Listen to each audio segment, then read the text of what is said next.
Oke, selamat siang semuanya. Kembali lagi bersama saya Tiberius Saluhu.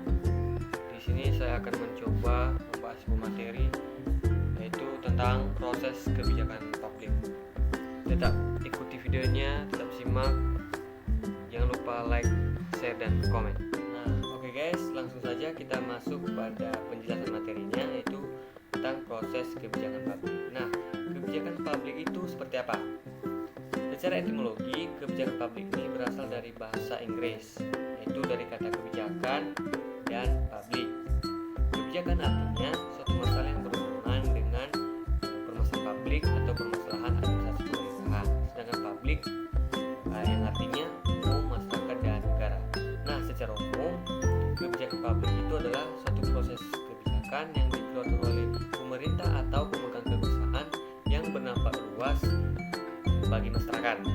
Nah, dengan kata lain, kebijakan publik ini merupakan suatu kebijakan atau kewenangan yang dikeluarkan oleh pemerintah guna untuk kepentingan masyarakat luas yang dibutuhkan pada saat itu. Nah, untuk proses kebijakan publik itu terdapat 5 tahap dalam perumusannya, yaitu tahap yang pertama itu adalah tahap penyusunan agenda. Kemudian yang kedua adalah tahap formulasi kebijakan. Tahap yang ketiga adalah tahap adopsi kebijakan. Yang keempat adalah tahap implementasi kebijakan, dan tahap yang terakhir adalah tahap evaluasi kebijakan. Nah, sekarang kita akan membahas satu persatu tahap demi tahap dalam proses kebijakan publik ini. Oke, sekarang kita akan membahas tahap yang pertama, yaitu tahap penyusunan agenda. Nah, pada tahap ini para pejabat yang dipilih dan diangkat memposisikan masalah pada agenda publik. Masalah sebelum masuk dalam kebijakan publik akan berkompetisi terlebih dahulu, dan pada akhirnya beberapa masalah yang masuk pada agenda kebijakan publik tersebut, para perumus kebijakan akan memilih di mana masalah itu akan dirumuskan atau yang akan dikeluarkan kebijakannya. Nah, di tahap ini mungkin saja masalah yang dimaksud tidak disentuh sama sekali atau dibahas sama sekali.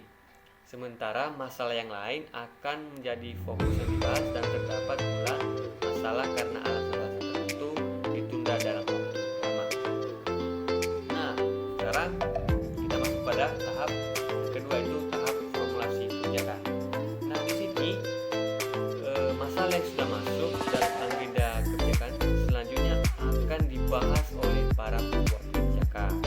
Nah, setelah masalah masuk pada tahap yang kedua ini, masalah akan dibahas oleh para pembuat kebijakan. Nah, masalah tersebut diartikan untuk selanjutnya dicari permasalahan yang terbaik. Dalam memecahkan masalah dicari dari asal dan berbagai alternatif atau pemilihan kebijakan yang ada. Nah, di sini pada tahap ini akan dicari beberapa alternatif dan solusi untuk memecahkan masalah tersebut. Nah, untuk tahap yang ketiga, yaitu tahap adopsi kebijakan. Nah, pada tahap ini sekian banyak alternatif kebijakan yang disajikan oleh para perumus kebijakan. Nanti di akhir salah satu, saya ulangi, sekian banyak alternatif kebijakan yang disajikan oleh para perumus kebijakan. Nanti di akhir salah satu alternatif kebijakan tersebut diadopsi dengan dukungan dari mayoritas legislatif konsensus antara direktur lembaga dan ada di sini.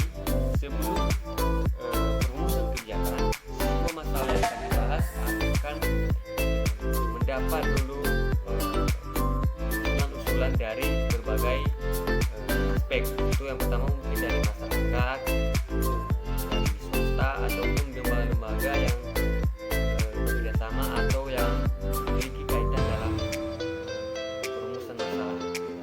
Kemudian yang keempat adalah tahap implementasi kebijakan. Nah, pada tahap ini sebuah program kebijakan hanya akan menjadi catatan elit apabila program tersebut tidak diimplementasikan, yaitu dijalankan oleh badan-badan administrasi ataupun agen-agen pemerintah pada tingkat bawah. Kebijakan sudah diambil dan dijalankan oleh unit-unit administrasi yang memobilisasi sumber-sumber daya finansial dan manusia. Dan di tahap ini juga implementasi ini beberapa kementerian akan saling bersaing. Nah, pada tahap ini, tahap yang keempat ini merupakan sebuah kebijakan yang sudah ada sehingga akan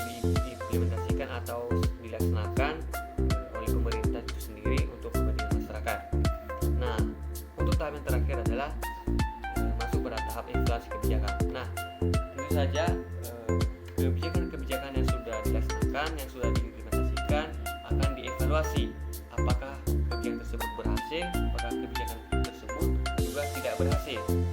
Nah, dalam tahapan ini kebijakan sudah dijalankan akan dinilai terlebih dahulu atau dilakukan evaluasi untuk melihat sejauh mana kebijakan yang dibuat akan meraih efek positif atau efek negatif dalam memecahkan masalah yang dihadapi oleh masyarakat. Oleh sebab itu, akan ditentukan kriteria atau ukuran yang menjadi dasar penilaian oleh kebijakan publik, sehingga kebijakan yang telah dijalankan akan diketahui apakah kebijakan ini berdampak atau tidak, apakah kebijakan ini berjalan sesuai kebutuhan masyarakat atau tidak. Nah, itu tadi 5 tahap proses kebijakan publik, mulai dari tahap penyusunan agenda, tahap formulasi kebijakan, tahap adopsi kebijakan, tahap implementasi kebijakan, dan yang terakhir adalah evaluasi kebijakan. Nah, saya di sini akan menjelaskan beberapa contoh kebijakan-kebijakan publik yang ada di Indonesia. Kita ketahui pada saat ini kita sedang berada di tengah pandemi COVID-19. Nah, ada beberapa banyak kebijakan yang dikeluarkan oleh pemerintah guna untuk memutus rantai penyebaran COVID-19.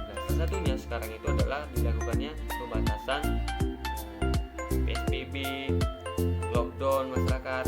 Nah, ini merupakan kebijakan-kebijakan yang dilakukan oleh pemerintah untuk menekan penyebaran COVID-19.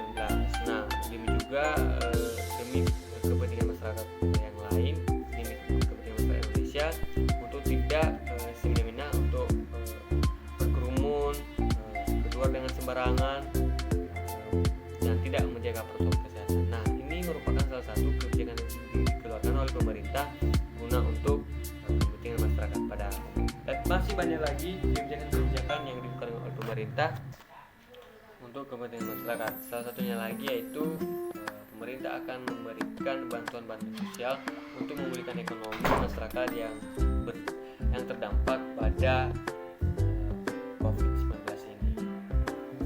Nah, sekian dulu guys materi ini. Semoga bermanfaat bagi kita semua. Tetap jaga kesehatannya, tetap jaga protokol